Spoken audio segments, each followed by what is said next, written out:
Another question a lot of people ask is, when did myself or my friends realize that, these were just not, normal businessmen that might have some ties to fireworks and what they were all about. And when Tommy was telling me the whole story about everything, we actually talked about this. He said what shocked him the most was the fact that his uncle, who really was a Brooklyn guy, knew the baseball coaches back in Syosset.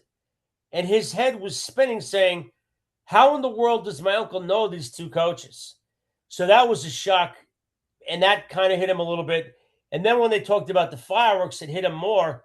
He's like, these guys got to be, into something more than I even know.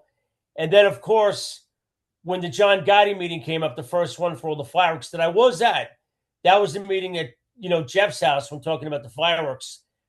They had told everybody pretty much at that point, that, hey, this is how it is. These guys are connected. This is how you introduce them. And that's when they explained, hey, if you meet a guy and you get introduced and they say it's a friend of mine, that means he's just a guy that's an associate of the family.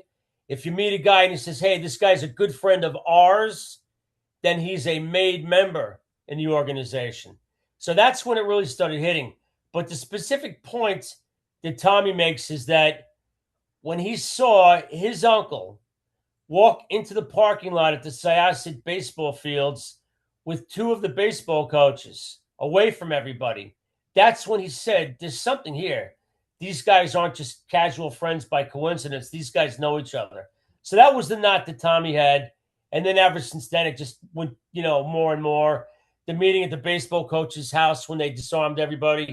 It's all detailed in Made in Long Island, available on Amazon, where they told everyone to take the guns out. No one here is going to carry guns anymore. And they lectured them on nobody here is to deal drugs. That's one of our rules. And they went over a lot of rules, which we also detailed the rules in the book Made in Long Island.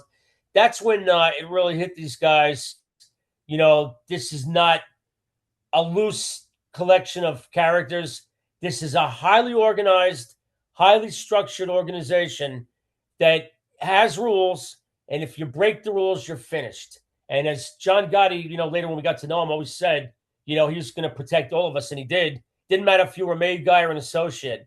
If you were on the record with him and his family, even not directly with him, but with another soldier, maybe in a different borough, you are under that umbrella.